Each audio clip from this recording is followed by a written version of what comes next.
Oramos, te glorificamos, te damos gracias por esa obra, Señor, maravillosa, esa obra eterna, esa obra que nos garantiza, Señor, la esperanza en ti. Gracias, Señor, porque tú has obrado ya, has cumplido con el propósito de salvar, estás salvando, seguirás salvando hasta que vengas por segunda vez. Señor, ayúdanos a prepararnos cada día, Señor, en la gracia tuya, en tu palabra. Señor, sabemos que tu venida por segunda vez está cerca, Dios. No sabemos el día, no sabemos la hora, puede ser ya y todavía no. Y sin embargo, esperarla, Señor, como si ya fuese. Ayúdanos, Padre, para seguir creciendo y mantener esa atención, que tú vienes pronto por tu iglesia y que tu iglesia debe esperarte, Señor. Y esperarte, Dios, no de cualquier manera, sino siempre a la expectativa, creciendo en la fe, creciendo en la gracia, para que hayas una iglesia santa, sin mancha, en cuanto a su proceso de santificación. Llénanos cada día más y más de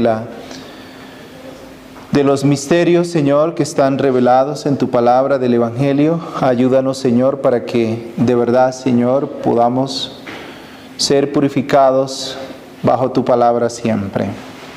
Perdona nuestros pecados, Señor, líbranos de toda maldad y haz que hoy nuevamente, Padre, tengamos un tiempo para ti, en ti, bajo tu Espíritu. Amén. Amén. ¿Pueden sentarse, por favor?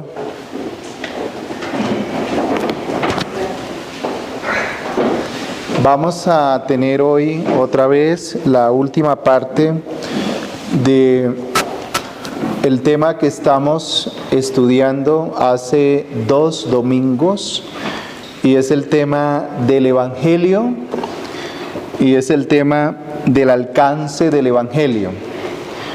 Voy a repetir eso, es el tema del Evangelio. Y ya hemos dicho hasta ahora que el Evangelio no es un conjunto de enseñanzas, de teorías o de leyes, sino que el Evangelio es justamente un plan, una promesa, un consejo, un decreto, un programa que Dios desde antes de la fundación del mundo quiso para su propia gloria mostrar esta gran obra. Y lo que vimos la semana pasada, basados en Romanos capítulo 1, dijimos que el apóstol Pablo justamente había hablado del Evangelio desde sus orígenes. No un evangelio inventado en la historia, sino que tuvo su origen en la eternidad. ¿Se acuerdan de eso? Es decir, el plan del mensaje que hoy creemos no fue casual, no fue a partir de un suceso. Y ustedes saben que nosotros obramos así. Cuando sucede algo, buscamos la forma de examinar, de corregir y de establecer un nuevo camino para otra vez iniciar y ser librados de no caer en lo mismo. ¿Me hago entender? Las cosas del Señor no son así. Él lo que ha planeado lo ha hecho y nadie ha detenido su mano. En ese sentido estamos hablando pues que fue un plan que nadie intervino, solamente Dios. ¿Se acuerdan de eso? Vamos a tener una lectura bíblica en la segunda carta a los Corintios, y con base en esa lectura estaremos explicando y aplicando el alcance del Evangelio. Repito, ya hemos hablado del Evangelio, que es una promesa, y que toda esa promesa se ha desarrollado, se ha manifestado a lo largo de la historia. ¿Desde cuándo empezó esa promesa a ser conocida para la esperanza de la humanidad, para el ser humano? Bueno, desde el Edén, cuando Adán y Eva pecó, ¿se acuerdan? ¿Cómo fue conocida? A través de la simiente de la mujer, que hablaba de Cristo y que era Cristo esa simiente finalmente, ¿verdad? Desde ahí. Pero eso es para nuestra información, para nuestra esperanza. Pero para Dios no fue ahí, ya para Dios estaba desde antes de los tiempos, ¿verdad? Por eso dijimos que el mensaje del Evangelio es un mensaje que no se puede igualar o no se puede equiparar, es decir, poner al nivel de otras enseñanzas religiosas. No, porque este mensaje tiene un origen eterno y por lo tanto tendrá un fin eterno. ¿Estamos de acuerdo? Con el Evangelio Dios planea las cosas y con el Evangelio también trae juicio a todas las cosas, ¿verdad? Entonces, estamos en una escuela dominical y usted puede levantar su mano e intervenir. Segunda carta a los Corintios, capítulo 5.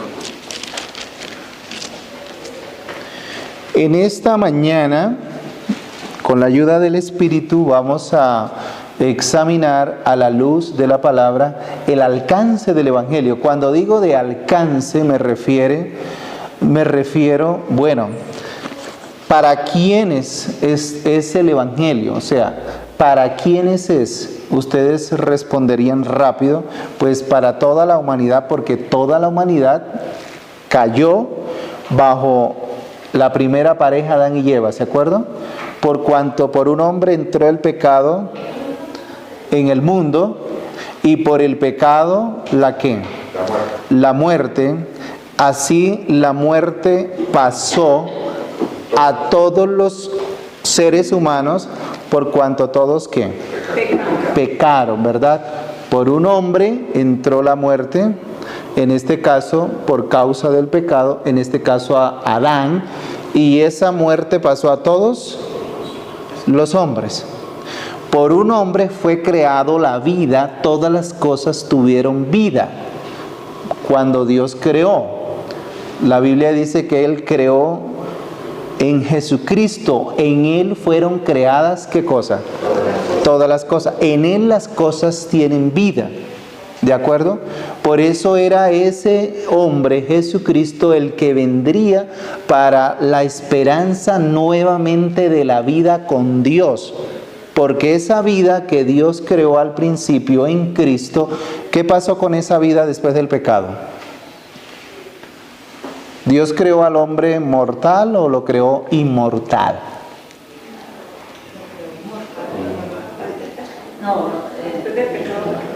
Díganlo con... O sea, ¿Dios lo creó mortal o Dios lo creó... Vamos a decirlo más digerible. Vamos a decirle más digerible, ¿no? Dios lo creó para que viviera eternamente, bueno, a partir de la creación, viviera siempre con Él. Sí, pero con el pecado.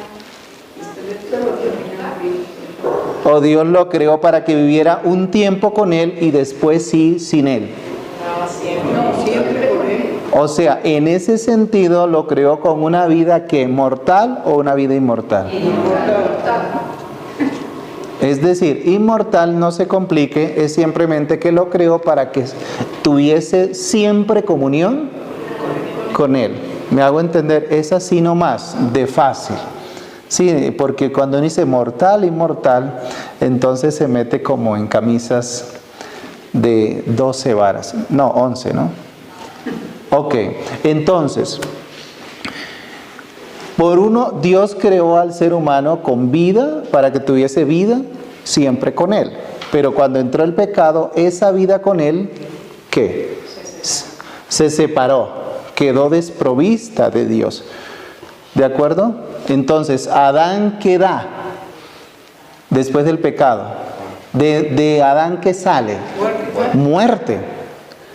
Pero como las cosas habían sido creadas en Cristo, que es el que da vida, Era Cristo mismo el que vendría otra vez a restaurar esa vida. ¿Con quién?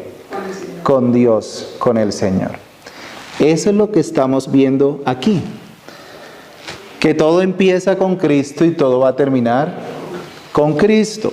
Entonces, vamos a leer con mucha atención, como si usted estuviese con una lupa allí en el cerebro, no en los ojos.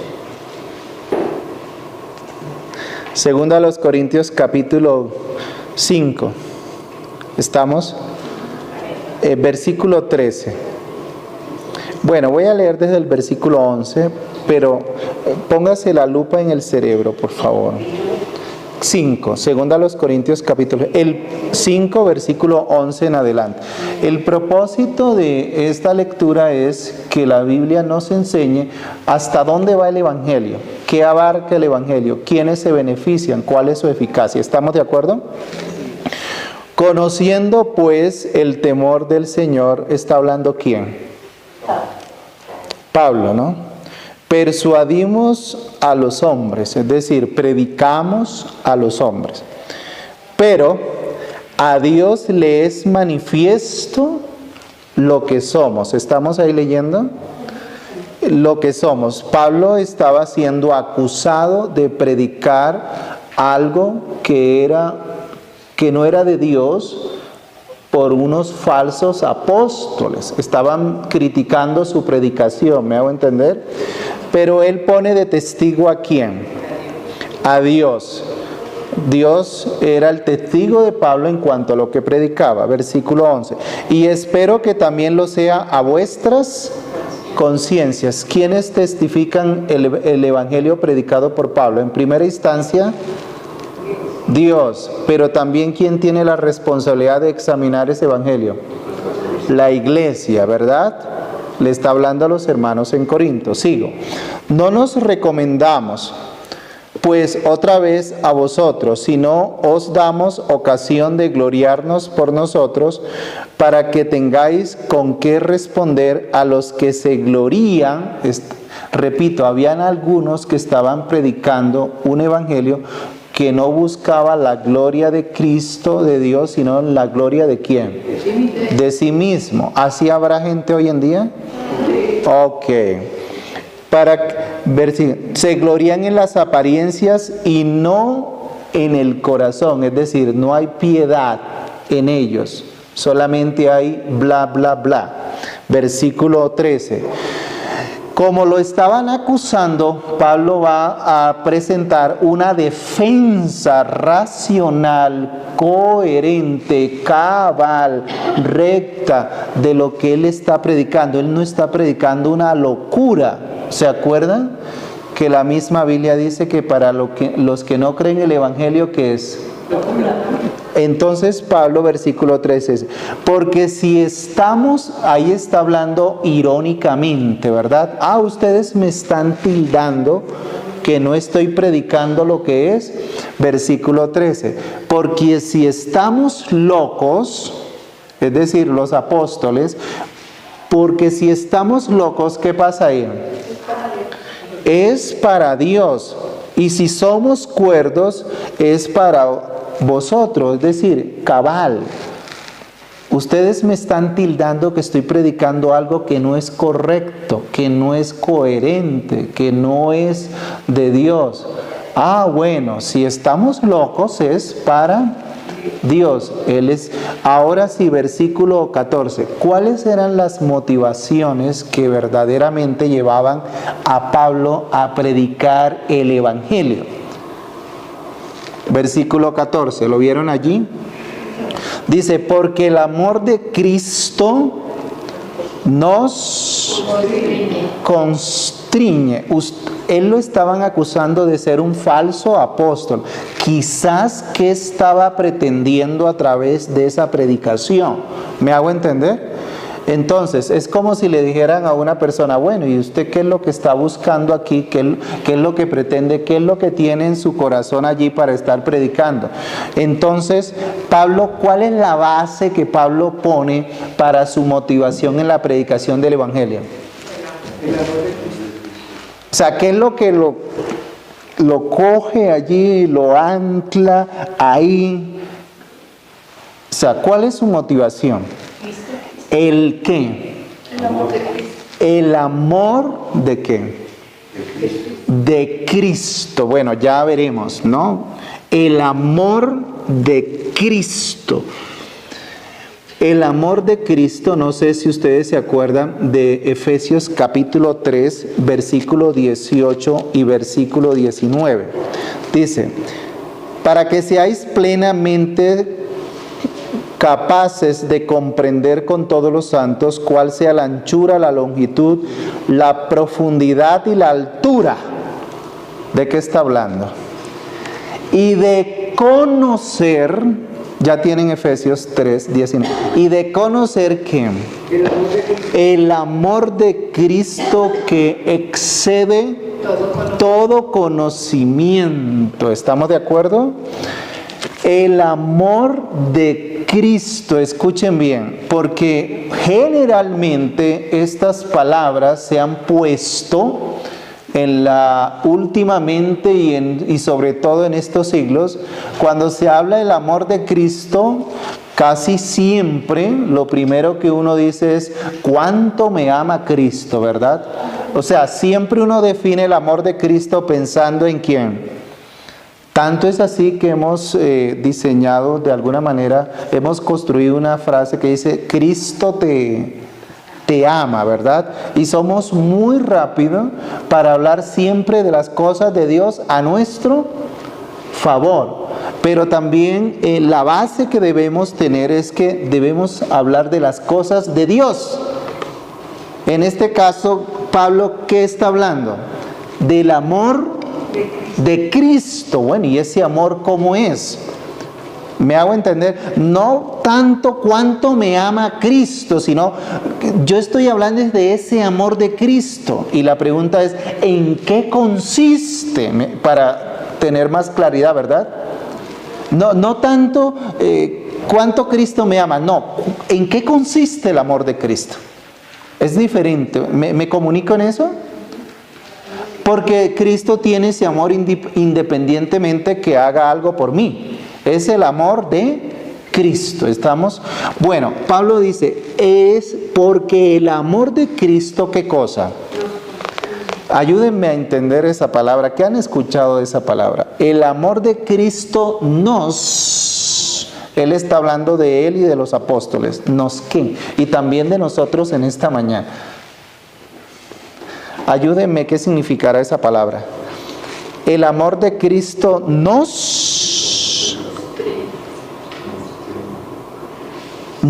constriñe.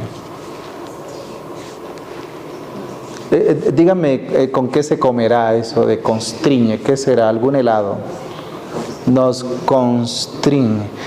Y eso es muy importante.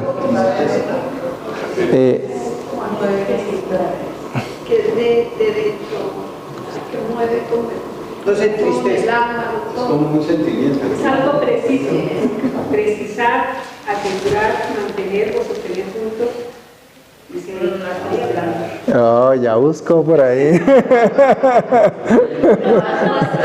Excelente. Porque eso es muy, o sea, mire, ustedes saben lo importante que es eso. ¿Qué es lo que te mueve a ti a predicar el Evangelio? Como que nos conmueve.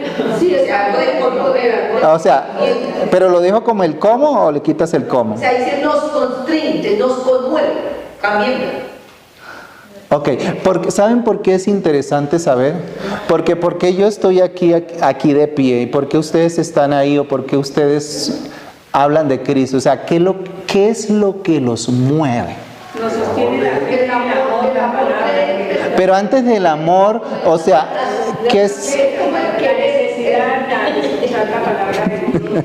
¿Se dan cuenta?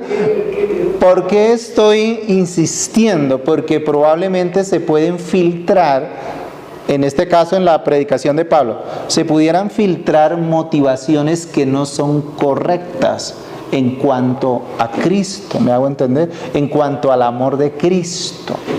Voy a traducirles aquí, en algunas versiones, sobre todo en la Reina Valera, dice, el amor de Cristo nos constriñe, en otras versiones dice, el amor de Cristo nos obliga. ¿De acuerdo? Ojo, vayan pensando. En la Reina Valera dice, el amor de Cristo nos constriñe. El amor de Cristo nos obliga, dice en otra versión. En otra dice, el amor de Cristo nos apremia. ¿Qué significa eso? O sea, ¿qué es lo que me mueve? O sea, ¿a dónde me lleva el amor de Cristo? ¿No? Otra, el amor de Cristo nos gobierna nuestras vidas. ¿Qué dije entonces? Nos apremia, nos obliga, nos gobierna, pero este es más fuerte todavía, nos domina. O sea, dicho de otra manera, Pablo dice, yo no puedo escapar de aquello que domina.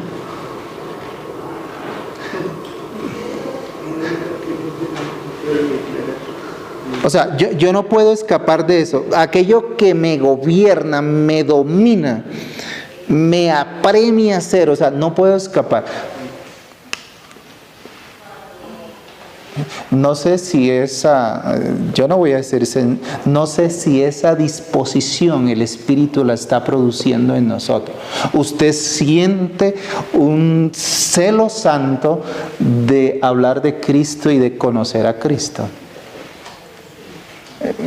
O sea, usted es un falso apóstol. Eso estaba, cuando uno estudia la segunda carta a los Corintios, es unas acusaciones contra el ministerio de Pablo. ¿Me hago entender? En general, usted es un falso apóstol. Pero entonces, ¿cómo hizo defensa Pablo de ese ministerio? Lo hizo a través del Evangelio. ¿Dónde centró Pablo las motivaciones? ¿En quién? En el amor de Cristo. O sea, en el amor de Cristo. ¿Estamos de acuerdo? No las centró en tener una realización propia de triunfar él, que no había triunfado antes en el judaísmo y ahora como que va a triunfar con el Evangelio. No, es el amor de Cristo. Yo he repetido esto, que lo tengo en la mente hace muchos años, que lo leí alguna vez en un librito que se llama Las Confesiones de Agustín de Hipona, y él decía allí, en una frasecita, decía, daba como un consejo general, y decía, ama y haz lo que quieras.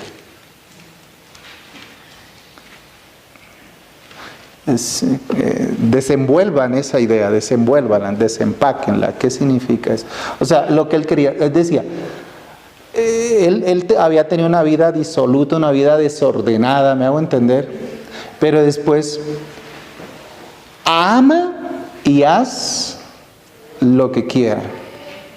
Entonces uno dice, bueno, ¿qué será eso? Es justamente eso. Cristo dijo, el que me ama, ¿qué cosa? Guarda mis, el que me ama. Tal vez nosotros, la desobediencia nuestra radica mucho en que conocemos muy poco de Cristo mismo, de su amor.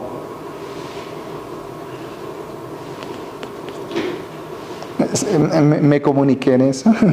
O sea, y trasládelo al hogar. Cuando usted ama más, usted respeta más, usted valora más. Por eso hay un viejo dicho de los abuelos, que entre más confianza con alguien, bueno, eso no está en la Biblia, pero no está mal el dicho, ¿no? Entre más, ¿cómo es? Entre más confianza, más respeto, ¿no? Ustedes han escuchado eso, ¿verdad? Yo lo digo porque tengo mi edad, pero es así. Entre más confianza con una persona, más, eso me lo enseñaron, más respeto. O decir de otra manera, ojo, no tome la confianza como abuso, ¿no? Sino entre más confianza, entre más amor con esa persona, más lo cuidas.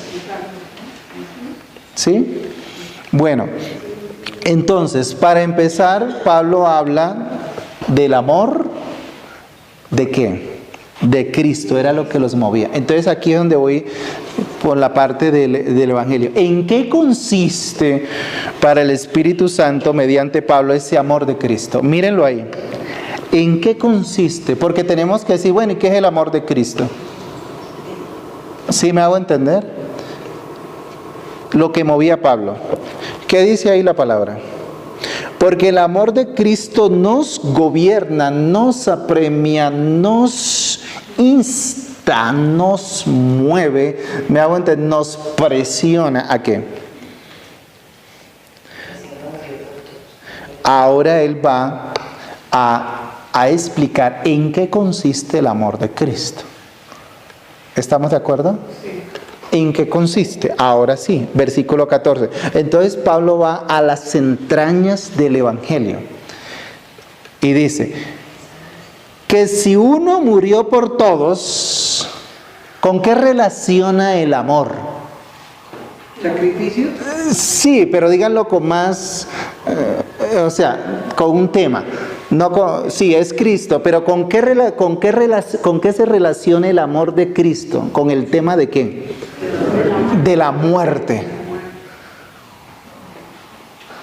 O sea, no es un amor que pide, sino que se entrega, ¿verdad? O sea, el amor de Cristo, Pablo lo va a relacionar con el tema de la muerte. O sea, que si amamos nosotros, estamos llamados a morir para que el otro viva. A no pertenecernos primero a nosotros mismos para entonces amar al otro. Bueno, y si uno lo aplica en el hogar, entre un cónyuge, ¿cómo sería? Cónyuge. Cónyuge no. Cónyuge. No. Gracias por la corrección. Pero es cónyuge. Yo me equivoco en muchas, pero en esta estoy seguro, ¿no? Sí. No es cónyuge. Pues sí, es temprano, y a veces cuando es temprano. ¿No? Bueno, cuando se casan dos personas, están hablando del amor, ¿verdad? Pero justamente la expresión de amor es que la que está aquí tiene que empezar a amar de la siguiente manera. Muero yo para que ¿qué? O sea, muero de mis propias intenciones, de mis propias búsquedas para que la otra... ¿Y la otra qué debe hacer? Lo mismo. O sea, nadie se pertenece a sí mismo, que pertenezco al otro y el otro pertenece al otro. ¿Me hago entender? Bueno, esa es la explicación de Cristo. Por eso Cristo, con toda su gloria, se negó a sí mismo, ¿se acuerdan? Para darse por el otro. Entonces miren lo siguiente, que si uno murió por todos, entonces, ¿con qué relacionó el tema del amor? Con el tema de la muerte. Y sigue el pasaje. Aquí estamos hablando del alcance, no se les olvide el tema, el alcance del Evangelio. Ahora bien, ¿dónde ven la palabra alcance de ese amor? Cuando dice que si uno murió por todos, que si uno murió por todos, si uno se está refiriendo ¿a quién? A Cristo. Ahora miren el alcance de ese amor. ¿Qué más dice el pasaje? Todos murieron. Por Todos murieron. ese por ¿a quién se está refiriendo? A todos. No. Ese por, que si uno murió, se está refiriendo ¿a quién? A Cristo. Del amor expresado mediante la muerte. Pero sigue diciendo el pasaje. Por todos, ¿a quién se está refiriendo ahí? Sí y no. También, claro. Entonces, cuando dice por todos, está hablando del objeto de su amor, expresado. ¿Sí me hago entender? Está hablando por quienes Él murió. Acuérdense, por quien Él se entregó a sí mismo, entregó a sí mismo ese amor, por todos. Bueno, ya la segunda donde dice luego todos murieron, bueno, ya es eso. Cuando dice por todos, está hablando de ¿qué? ¿Del qué? Del alcance de esa muerte de Cristo. Ahora bien, ustedes deben entender quiénes son esos todos. Yo quiero pero que aclare cuál es el secreto. Ok, repito todos de las 10 o esta partita. Bueno, esta partecita. No, está bien. No, yo estoy hablando del amor de Cristo. Y que Cristo va a relacionar, Pablo va a relacionar el amor de Cristo ¿con qué? Con su muerte. Y no está hablando de nosotros. Está hablando del amor de Cristo, lo va a relacionar con su muerte. Ok. Pero ahora ya se pregunta, ¿a quién va a beneficiar ese amor de Cristo, esa muerte? ¿Me hago entender? ¿Quiénes van a ser como los beneficiados? ¿Sí? En este caso. Las personas que iban a salvar. Pero literalmente aquí que dice el pasaje, ¿a quiénes? Por todos. Entonces la pregunta ahí es, bueno, y por todos, ¿a quiénes se refiere? ¿Estamos de acuerdo? El alcance de la...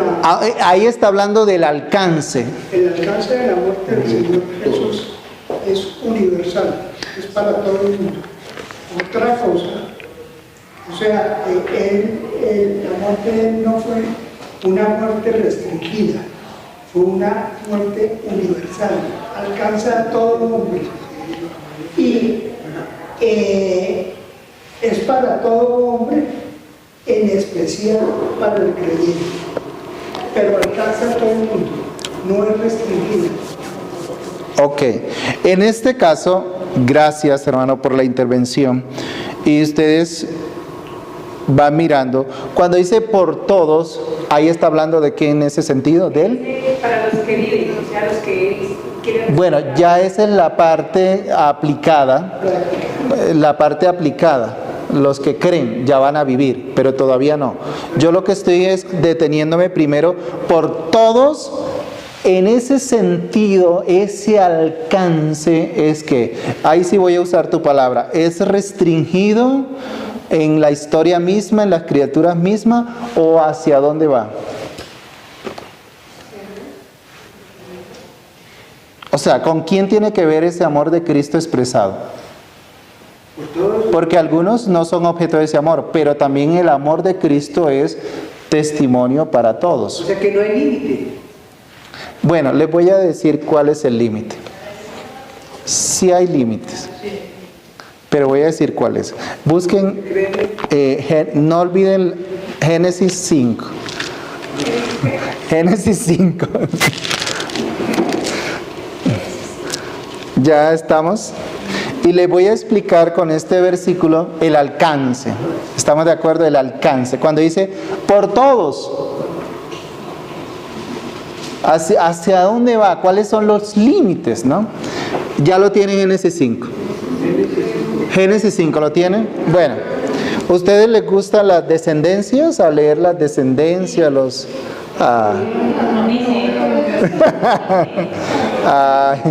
bueno, que Pachito, que Juanito nació, sí. Bueno, Génesis 5, ¿lo tienen ahí? Bueno, este es el libro de las generaciones de Adán. Wow. Este es el libro de las generaciones de Adán.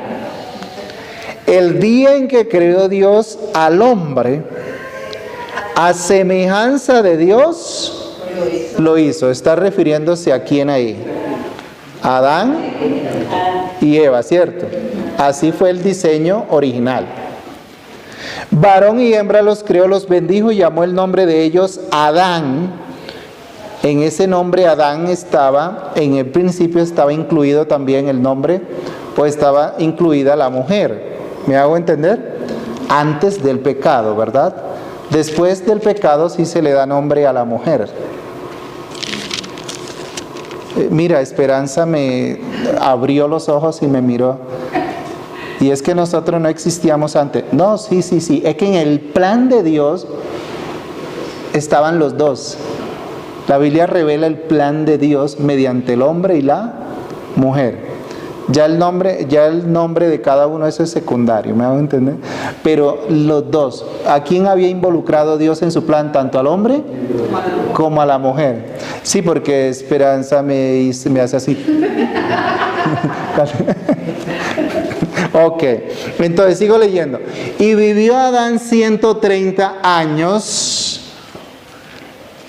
y engendró un hijo, ahí sí, ¿a qué? A su semejanza. ¿Qué más? Conforme a su... ¿Cómo estaba en ese momento la imagen de Adán? Era una imagen que bajo pecado. Era la imagen de Dios, sí, pero una imagen obviamente ya desprovista de Dios, porque aquí ya no está hablando después del pecado, ¿cierto? Antes fue creado a imagen y semejanza de Dios en Cristo, ¿verdad? Justo, santo, verdadero. Pero después que ya pecaron, ¿cómo vendría la descendencia de Adán y Eva? ¿A quién? Bajo pecado. Bajo muerte, exacto. Bajo muerte. Entonces, el alcance de la muerte de Cristo en la cruz tiene que ver con ¿quiénes? Con toda la descendencia de Adán. Y díganlo de otra manera. Con toda la raza humana, con toda la humanidad. ¿Me hago entender? Porque el Evangelio va a ser un testimonio para toda la humanidad.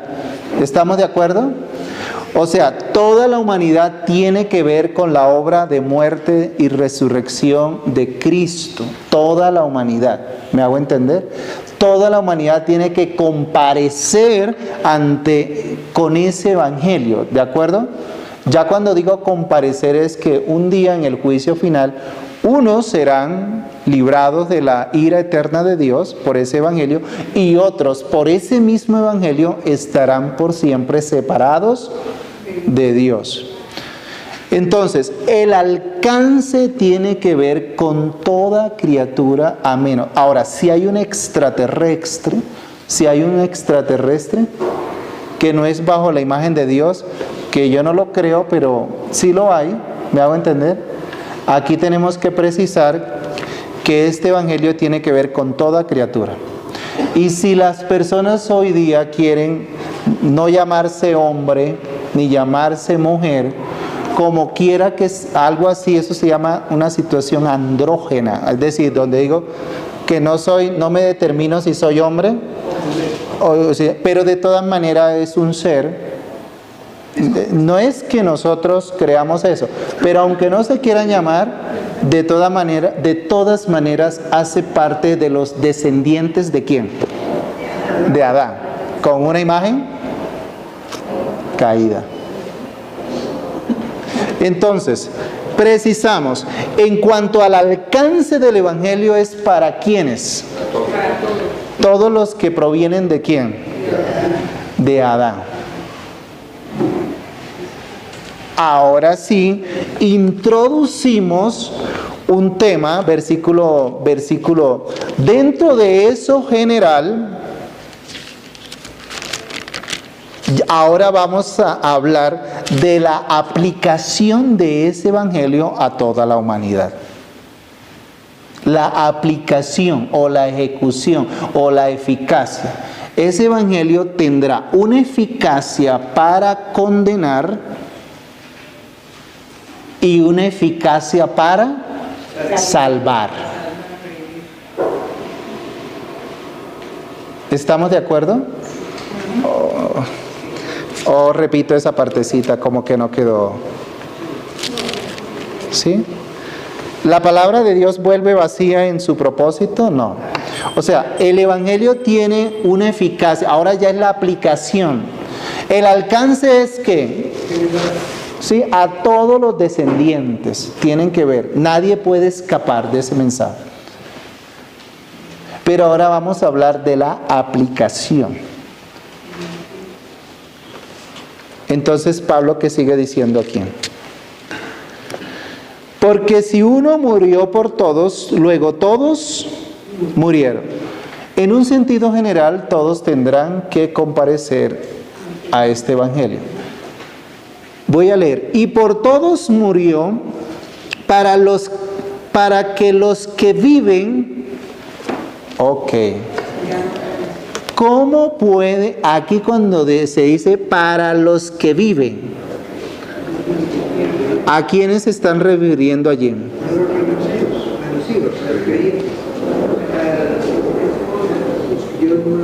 A los que viven.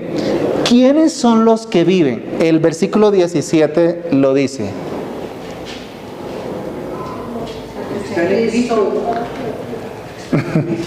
¿Se acuerdan de ese pasaje? Los que viven o tienen una vida nueva espiritual son los que están renacidos espiritualmente, porque hay los que no creen siguen muertos espiritual. Entonces, ¿qué dice? De modo que si alguno, por eso Pablo dice de modo, es decir, hubo alguien que murió, ¿de acuerdo? Y hay muchos que han creído, ¿estamos de acuerdo? Pero esos que han creído, ¿por qué han creído? Versículo 17. De modo que si alguno está en Cristo, nueva criatura es. O sea, ¿de qué está hablando ahí? Del nuevo nacimiento. O sea, el amor de Cristo en la cruz va a producir para unos nuevo nacimiento y para otros lo deja en sus propios pecados. Es decir, les tiene en cuenta sus pecados. En cambio que a otros no les tiene en cuenta sus pecados. No se los, por gracia no se los cobra, pero se los cobra a Cristo. Bueno, ¿y dónde estoy sacando eso? En el versículo 20, pero no llegamos ahí todavía. Entonces, ¿qué pasó aquí con los que viven? ¿Por qué viven? Porque hay ¿qué? Un nuevo nacimiento. ¿Y de dónde viene eso? Versículo 18. O sea, ¿se dan cuenta? Pablo les está diciendo, mire, este es el evangelio. Hay algunos que viven, tienen vida espiritual, pero no crean que es porque ellos han decidido vivir espiritualmente. Versículo 8. ¿Cómo es la explicación ahí? Y todo esto ¿qué? Exacto. O sea, el nuevo nacimiento, la obra expiatoria de Cristo en la cruz, el amor de Cristo proviene ¿de quién? De Dios. ¿Notamos? O sea, no vean solamente que proviene de Dios el nuevo nacimiento. Es cierto que, bueno, el famoso pasaje, el viento sale donde quiere y uno solamente escucha sus sonidos, no sabe ni de dónde viene ni a dónde va. Así es todo aquel que nace del Espíritu, porque lo que nace del Espíritu, Espíritu es. Uno sabe eso, pero no es solamente eso. La obra, el amor de Cristo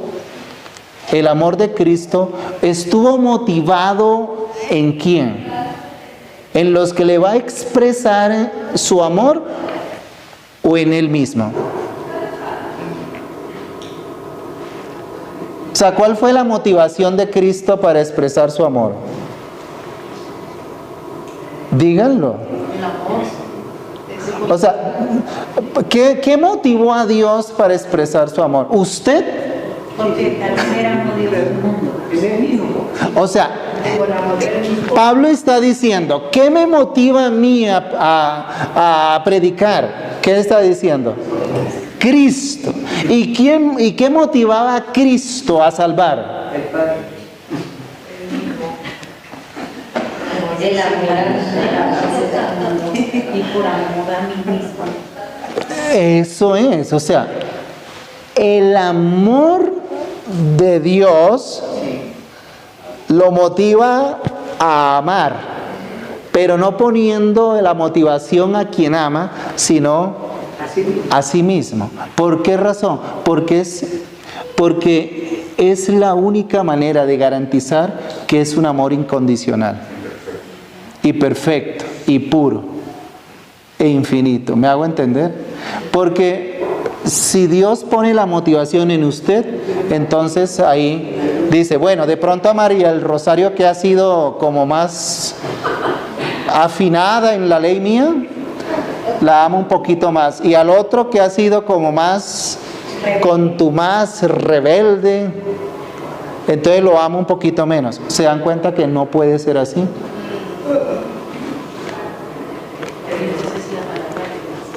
Entonces, ahora, ¿Dios nos ama? La respuesta ¿cuál es? Obvio que sí, en amor habiéndonos. Pero ¿dónde estuvo la motivación de ese amor? En sí mismo.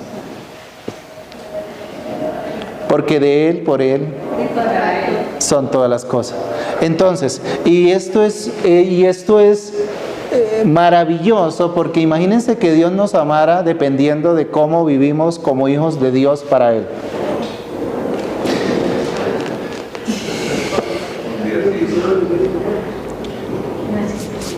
Ok, ahora, ¿por dónde vamos? ¿En qué pasaje vamos? Entonces, Pablo, ¿qué está diciendo aquí? Pablo está diciendo, mire, a mí me motiva es el amor de Cristo. No, pero es maravilloso porque aquí no estamos viendo que Pablo diga, a mí me motiva a ser un apóstol y estar predicando es porque Cristo me ama. No, no, no. A mí me motiva es por el amor de Él, lo que Él hizo. Lo que Él hizo, ¿me hago entender? Ahora, ¿que lo que hizo me benefició? Sí, pero yo no estoy centrado en mí, sino que estoy centrado en Él. Porque nosotros muchas veces reclamamos cosas y pedimos cosas, porque estamos centrados en nosotros mismos. Cuando nosotros hablamos de Cristo, la motivación no debe ser por lo que Cristo hizo a favor de mí, sino por lo que Cristo hizo. O sea, lo que Él hizo es justamente una expresión de su amor. Entonces yo estoy poniendo la mirada, la motivación en Él mismo. Ahora, ¿lo que hizo me benefició? Sí, pero no apartamos de ahí. Porque pueda que algunos se sientan más beneficiados que otros en la experiencia de su vida cristiana. Por eso aquí voy a acuñar algo. Algunos, yo no voy a juzgar esto porque Dios es el que juzga las motivaciones. No falta quien pueda decir, Dios me sacó de una terrible enfermedad. Y ahora que me sacó de esta terrible enfermedad, yo voy a ¿qué? A servirle a Él. Dios, bueno, no voy a juzgar esa motivación. Pero es una motivación...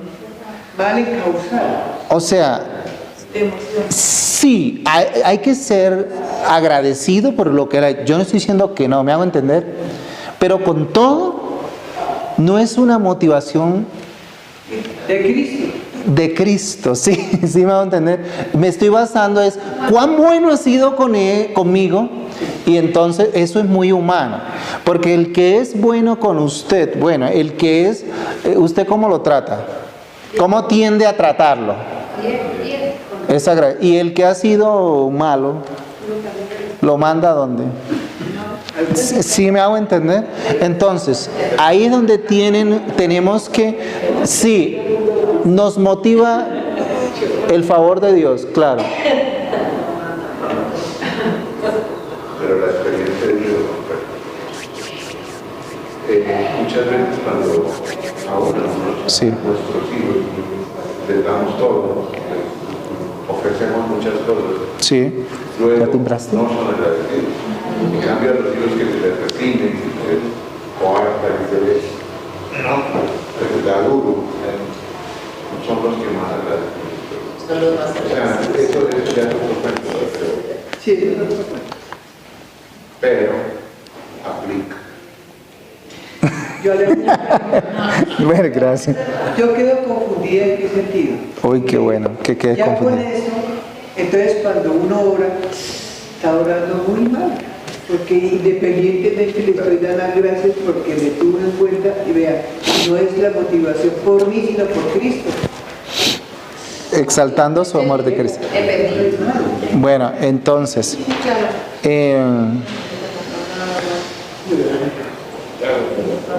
oye, ¿saben qué? Yo ya terminé y tengo dos personas que dijeron, la una dijo, estoy confundida, y la otra, me perdí. Bueno, pónganse en contexto. ¿Cuál es el contexto? Que Pablo está siendo acusado de ser un falso, ¿me hago entender? Pónganse en ese contexto. Es decir, es como si dijera, ¿qué es lo que está pretendiendo? ¿Sí me hago entender? Entonces, Pablo, ¿cómo responde bajo la guía del Espíritu Santo? Dice, yo estoy haciendo esto por causa de ¿qué? El amor de Cristo. Del amor de Cristo. Es decir, lo que Cristo ha decidido hacer, ha hecho, ¿me hago entender? Y de ahí empieza a explicar qué es lo que Cristo hizo. Y habla de ¿qué? De su muerte. ¿Se acuerda cómo ha expresado ese amor? A través de la muerte. Y después que dice eso, él va a decir, tiene un alcance pues general, pero él va a decir, él dice así, por los que viven, a todos, ¿me hago entender? Lo que ustedes leyeron acá, va a decir, hay un amor que no es para, ese amor de Cristo no va a ser para todo. Hay otro pasaje en la Biblia que ustedes van a encontrar, que el Hijo de Dios vino no para ser servido, sino para servir y dar su vida en rescate. O sea, esa dar su vida lo va a dar en rescate o para salvación de ¿quiénes? De los que el Padre le ha dado. ¿Me hago entender? Esa ya es la aplicación. No es, ya en cuanto a la aplicación de salvación es justamente para a los que el Padre le ha dado. Eso ya es claro. ¿Estamos de acuerdo? ¿Y por qué se los dice? Porque lo están acusando de lo que está predicando. Entonces, ¿y cómo se da eso? A través del nuevo nacimiento. ¿Y es que alguien puede decidir eso? No, es obra de Dios. Ahora, ¿y Dios por qué no les tomó? ¿Dios por qué a eso sí salvó? Bueno, aquí dice en la Biblia que Él me envió a Cristo, que Dios estaba en Cristo reconciliando consigo al mundo, no tomándole en cuenta a los hombres sus pecados. Pero ¿a quiénes? A los que van a creer por la gracia de Dios, a los que Él le va a producir nuevo nacimiento. Ahora, ¿por qué Dios no tomó en cuenta a esos que va a salvar sus pecados?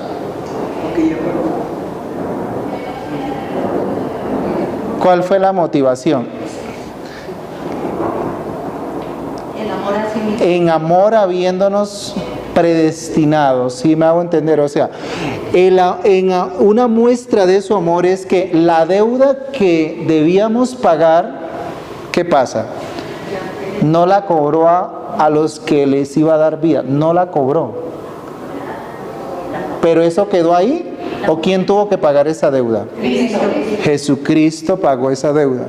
O sea, no tomó en cuenta esos pecados, pero no porque no merecieran condenación, sino que Cristo los pagó. En ese sentido, ¿qué hizo Dios? ¿Ustedes creen que el hombre se reconcilia con Dios?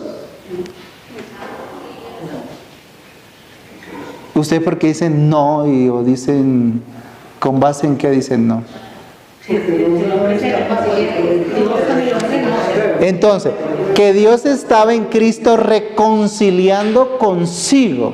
O sea, no es que el hombre se reconcilie con Dios, sino que Dios, por medio de la obra de Cristo, reconcilia al hombre con Él. ¿Me hago entender?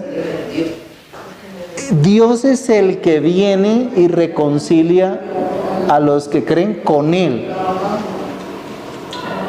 O sea, entonces usted dice, ay, pues yo me puse bien con el Señor. ¿En serio?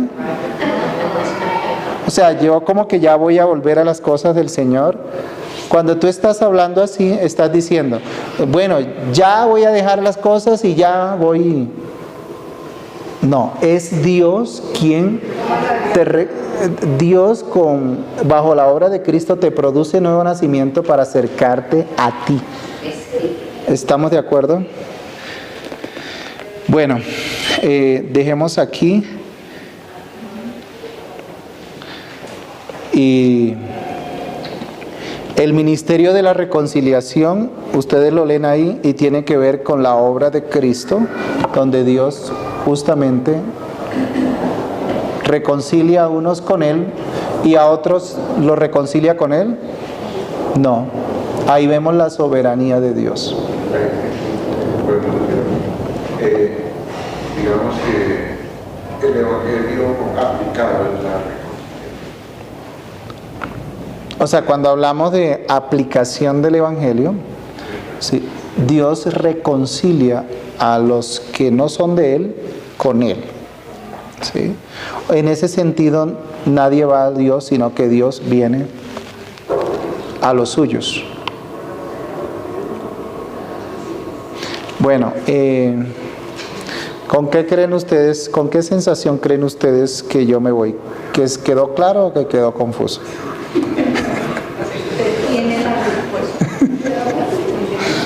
Bueno, muy bien, muy bien. Bueno, entonces, ya quedó claro que el alcance del Evangelio es para todos los hombres, pero la aplicación de ese Evangelio es para los que Dios escoge, ¿verdad? Bueno, dígame. Yo siempre he visto que en el Apocalipsis hay una parte donde dice que hay una cantidad, una cifra de los que Dios reconcilia con Él. ¿Eso es cierto? Los testigos dicen los 144.000. Eso. Ah, de los 144.000 que viven los ancianos. Entonces imagínense todo un poquito. O sea, ¿qué tal que ya ese número se haya pasado y nosotros? No, hermano. La Biblia también dice en Apocalipsis que son miriadas, que es una multitud incontable. Y la palabra miriadas, ¿qué significa? Millones y millones. Solamente voy a leer este texto, hermanos, ya por razón de que Apocalipsis capítulo 7. Aquí ya está la aplicación definitiva, del cual no se añade nada. La tuvo Juan. Apocalipsis 7:9 dice: después de esto miré y aquí una gran multitud, no dice los 144, ¿verdad? Una gran multitud, la cual nadie podía contar. Y si usted lee el título del capítulo 7, ¿qué dice? Los 144.000. Rápidamente estoy. En el título del capítulo 7 dice los 144.000. Pero si sigue leyendo el contexto, ¿qué encuentra en el versículo 9? Una gran multitud, la cual nadie podía contar. ¿De dónde esa gran multitud a la que fue aplicada el Evangelio para salvación? De todas las naciones, de todas las tribus, de todos los pueblos, de todas las lenguas. ¿Estamos de acuerdo? Ok. Oremos. Señor, gracias por este tiempo. Síguenos bendiciendo bajo tu palabra. Señor, qué hermoso es estudiar tu palabra. Gracias, Padre. Ayúdanos. Ilumínanos más y más. En Cristo Jesús. Amén.